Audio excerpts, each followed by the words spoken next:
दोस्तों, आप जिस वीडियो को देखने जा रहे हैं वह हिंदू पौराणिक कथाओं और लोक कथाओं से प्रेरित है। ये कहानियाँ धार्मिक ग्रंथों पर आधारित हैं जो हजारों साल की थीं। कृपया ध्यान दें कि हमारा उद्देश्य किसी विशेष व्यक्ति, संप्रदाय या धर्म की भावनाओं को चोट पहुंचाना नहीं है। ये पौराणिक कहानियाँ केवल शैक्षिक उद्देश्यों के लिए हैं और हमें उम्मीद है कि आप लोग बहुत सरल भाषा में समझ जाएंगे। आइए जानते हैं इसी वीडियो में। माँ दुर्गा के 9 रूपों की कथा। दुर्गा या आदिशक्ति हिंदुओं की प्रमुख देवी मानी जाती हैं, जिन्हें माता नवदुर्गा, देवी शक्ति, आद्या शक्ति, भगवती, माता रानी, पार्वती, जगत जननी जगदम्बा, परमेश्वरी, परम सनातनी देवी आदि नामों से भी जाना जाता है। नवरात्रि एक संस्कृत शब्द है जिसका अर्थ है नवराते। नवरात्रि में माँ दुर्गा की 9 शक्तियों को अलग अलग रूप में पूजा जाता है। माता के प्रथम रूप को शैलपुत्री, दूसरे रूप को ब्रह्मचारिणी, तीसरे रूप को चंद्रघंटा, चौथे रूप को कूष्मांडा, पांचवें रूप को स्कंदमाता, छठे रूप को कात्यायनी,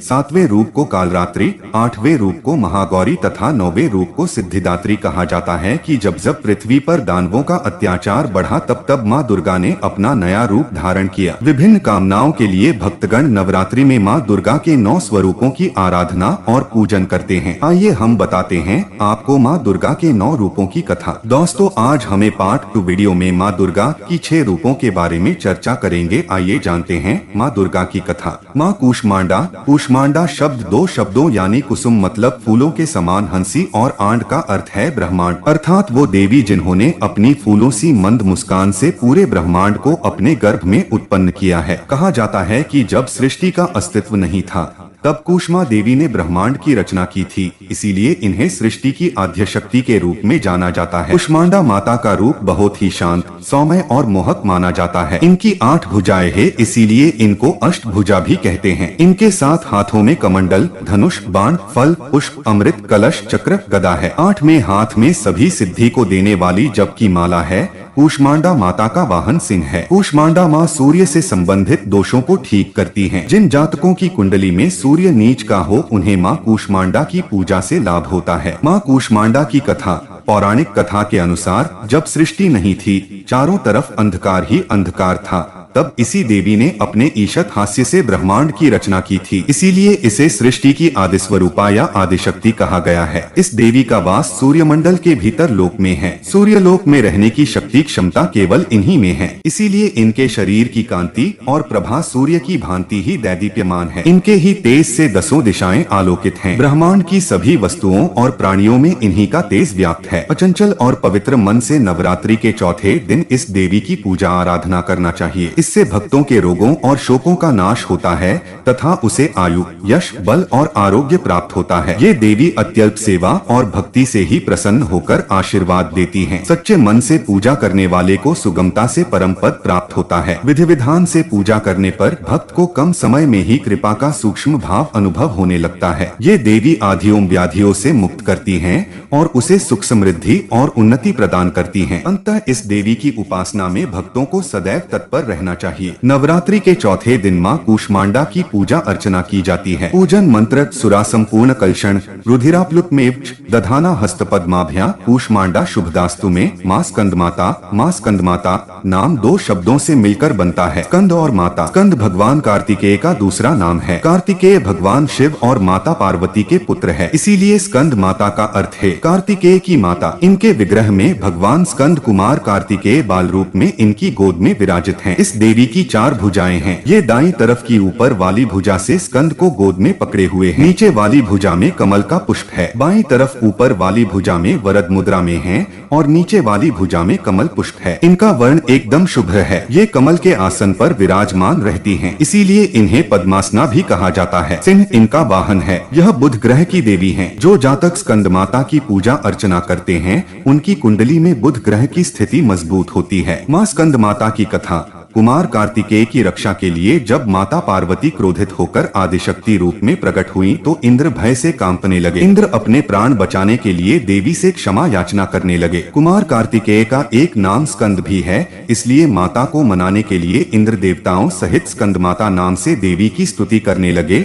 और उनका इसी रूप में पूजन किया। इस समय से ही देवी अपने 5वें स्वरूप में स्कंद माता रूप से जानी गयी और नवरात्र के 5वें दिन इनकी पूजा का विधान तय हो गया। शास्त्रों में इसका काफी महत्व बताया गया है। इनकी उपासना से भक्त की सारी इच्छाएं पूरी हो जाती हैं। भक्त को मोक्ष मिलता है। सूर्यमंडल की अधिष्ठात्री देवी होने के कारण इनका उपासक अलौकिक, तेज और कांतिमय हो जाता है। आत्म मन को एकाग्र रखकर और पवित्र रखकर इस देवी की आराधना करने वाले साधक या भक्त को भवसागर पार करने में कठिनाई नहीं आती है। उनकी पूजा से मोक्ष का मार्ग सुलभ होता है। यह देवी विद्वानों और सेवकों को पैदा करने वाली शक्ति है, यानी चेतना का निर्माण करने वाली। कहते हैं कालिदास द्वारा रचित रघुवंशम महाकाव्य और मेघदूत रचनाएं स्कंदमाता की कृपा से ही संभव हुई। पूजन मंत्र सिंहासनगता नित्यं पद्माश्रित करद्वया शुभदास्तु सदा देवी। स्कंदमाता यशस्विनी, माँ कात्यायनी माता दुर्गा का छठा रूप है। माँ कात्यायनी का कात्य गोत्र के महर्षि कात्यायन के यहाँ पुत्री रूप में जन्म लेने से इनका नाम कात्यायनी पड़ा।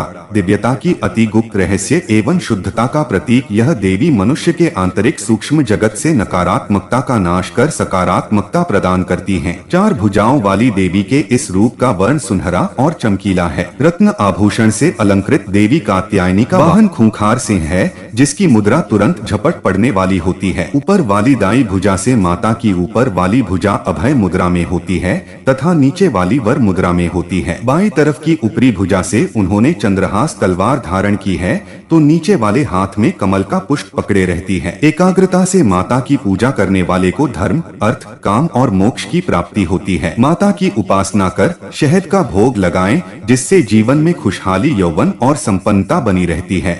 माँ कात्यायनी बृहस्पति ग्रह की स्वामिनी मानी गई है। कात्यायनी देवी की पूजा करने से बृहस्पति ग्रह से संबंधित दोष समाप्त होते हैं। माँ कात्यायनी की कथा। कात्य गोत्र में विश्व प्रसिद्ध महर्षि कात्यायन ने भगवती पराम्बा की उपासना की कठिन तपस्या की। उनकी इच्छा थी कि उन्हें पुत्री प्राप्त हो। माँ भगवती ने उनके घर पुत्री के रूप में जन्म लिया, इसलिए यह देवी कात्यायनी कहलाई। इनका गुण शोध कार्य है, इसीलिए इस वैज्ञानिक युग में कात्यायनी का महत्व सर्वाधिक हो जाता है। इनकी कृपा से ही सारे कार्य पूरे जो जाते हैं। ये वैद्यनाथ नामक स्थान पर प्रकट होकर पूजी गयी। माँ कात्यायनी अमोघ फलदायिनी है। भगवान कृष्ण को पति रूप में पाने के लिए ब्रज की गोपियों ने इन्हीं की पूजा की थी। यह पूजा कालिंदी यमुना के तट पर की गई थी, इसीलिए ये ब्रजमंडल की अधिष्ठात्री देवी के रूप में प्रतिष्ठित हैं। माँ कात्यायनी शत्रुहंता है, इसलिए इनकी पूजा करने से शत्रु पराजित होते हैं और जीवन सुखमय बनता है। जबकि माँ कात्यायनी की पूजा करने से कुंवारी कन्याओं का विवाह होता है। नवरात्रि के छठे दिन भक्त का मन आग्नेय चक्र पर केंद्रित होना चाहिए। अगर भक्त खुद को पूरी तरह से माँ कात्यायनी को समर्पित कर दें,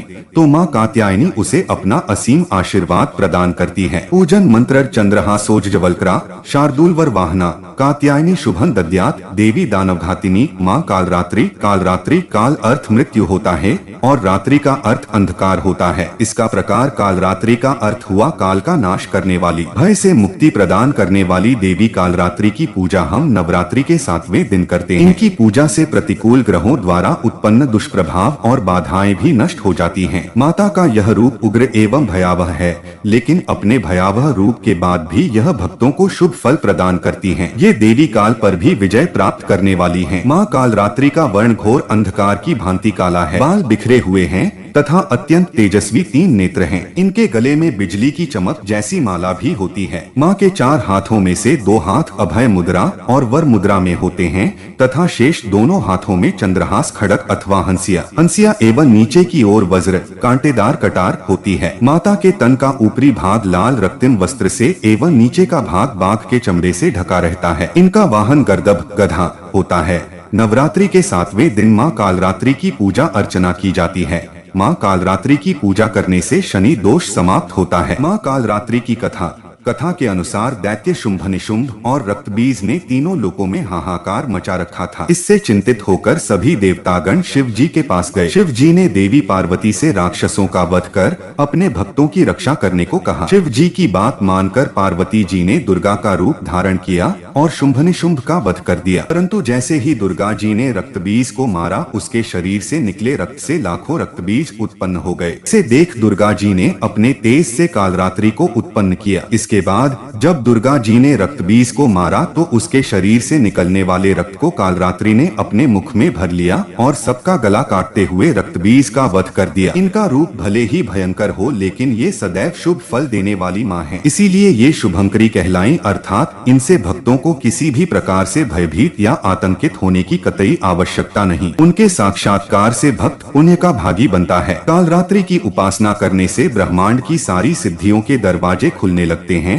और तमाम असुरी शक्तियाँ उनके नाम के उच्चारण से ही भयभीत होकर दूर भागने लगती हैं। इसलिए दानव, दैत्य, राक्षस और भूत प्रेत उनके स्मरण से ही भाग जाते हैं। अंधकारमय स्थितियों का विनाश करने वाली शक्ति है कालरात्रि। काल से भी रक्षा करने वाली यह शक्ति है। ये ग्रह बाधाओं को भी दूर करती है और अग्नि, जल, जंतु, शत्रु और रात्रि भय दूर हो जाते हैं। इनकी कृपा से भक्त हर तरह के भय से मुक्त हो जाता है। पूजन मंत्र: एक वेणी जपाकर्ण पूरा नग्ना खरास्थिता लंबोष्ठी कर्णिका कर्णी तैलाभ्यक्त श्रीरिणी वाम पादोल्लस लोहलता कंटक भूषणा वर्धन मूर्ध ध्वजा कृष्णा कालरात्रिर भयंकरी। माँ महागौरी। नवरात्रि में 8वें दिन महागौरी शक्ति की पूजा की जाती है। नाम से प्रकट है कि इनका रूप पूर्णतः गौर वर्ण है। इनकी उपमा शंख, चंद्र और कुंद के फूल से दी गई है। अमोघ फलदायिनी है माँ महागौरी। अष्टवर्षा भवेद गौरी यानी इनकी आयु 8 साल की मानी गई है। इनके सभी आभूषण और वस्त्र सफेद हैं, इसीलिए उन्हें श्वेतांबरधरा कहा गया है। 4 भुजाएं हैं और वाहन वृषभ है, इसीलिए वृषारूढ़ा भी कहा गया है इनको। इनके ऊपर वाला दाहिना हाथ अभय मुद्रा है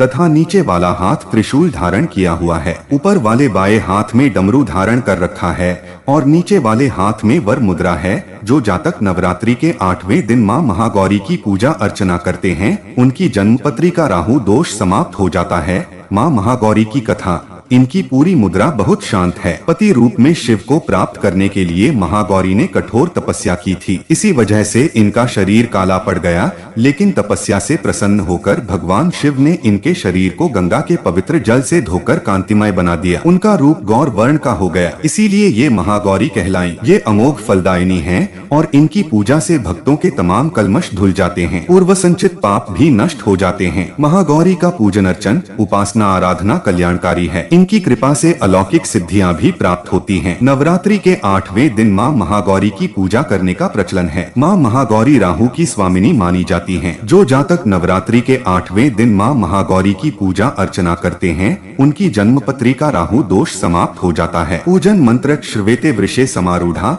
श्वेतांबरधरा शुचि महागौरी शुभन दद्यात महादेव प्रमोदाद माँ सिद्धिदात्री। सिद्धिदात्री इसका अर्थ है सर्व सिद्धि देने वाली। माँ दुर्गा जी की 9वीं शक्ति को सिद्धिदात्री माता के रूप में पूजा जाता है। नवरात्रि के अंतिम दिन देवी सिद्धिदात्री की पूजा होती है। ये देवी सभी सिद्धियों को प्रदान करने वाली हैं। पुराणों में यहाँ तक बताया गया है कि भगवान शिव को भी अपनी सिद्धियाँ इन देवी की पूजा से ही प्राप्त हुई थी। सिद्धिदात्री माता के कारण ही अर्धनारीश्वर का जन्म हुआ। इनका वाहन सिंह है। चतुर्भुज देवी के दाएं और के ऊपर वाले हाथ में गदा और नीचे वाले हाथ में चक्र रहता है। बाएं और ऊपर वाले हाथ में कमल का पुष्प एवं नीचे वाले हाथ में शंख रहता है। नवमी के दिन इनकी पूजा उपासना कर कन्या पूजन करना चाहिए, जिससे देवी सबसे अधिक प्रसन्न होती हैं। इनकी पूजा कर हलवा, चना, पूरी, खीर आदि का भोग लगाएं।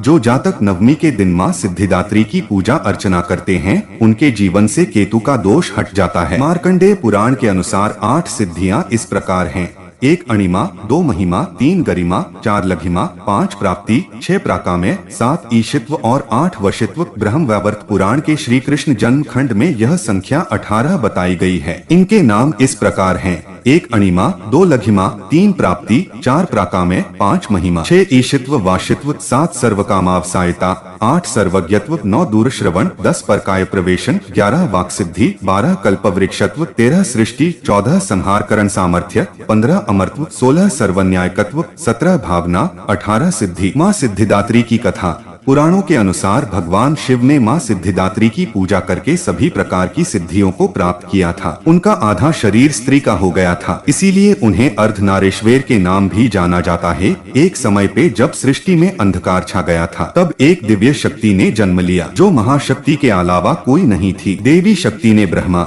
विष्णु और महादेव की त्रिमूर्ति को जन्म दिया और तीनों को दुनिया के लिए अपने कर्तव्यों को निभाने के लिए अपनी भूमिकाओं को समझने की सलाह दी। उनके कहे अनुसार त्रिदेव एक महासागर के किनारे बैठ गए और कई वर्षों तक तपस्या की। तब माँ देवी ने सिद्धिदात्री के रूप में उन्हें दर्शन दिए और तीनों को अपनी शक्तियों के रूप में पत्नियां दी, ताकि वो लोग उनकी मदद से सृष्टि रचना का कारोबार कर सके। और धीरे धीरे सृष्टि में सब कुछ निर्माण हुआ। इस तरह माँ सिद्धिदात्री की कृपा से सृष्टि की रचना, पालन, संहार का कार्य संचालित हुआ। पूजन मंत्र सिद्ध गंधर्व यक्षाद्यैर सुरैर्मरैर्पि सेव्यमाना सदा भूयात् सिद्धिदा सिद्धिदायिनी।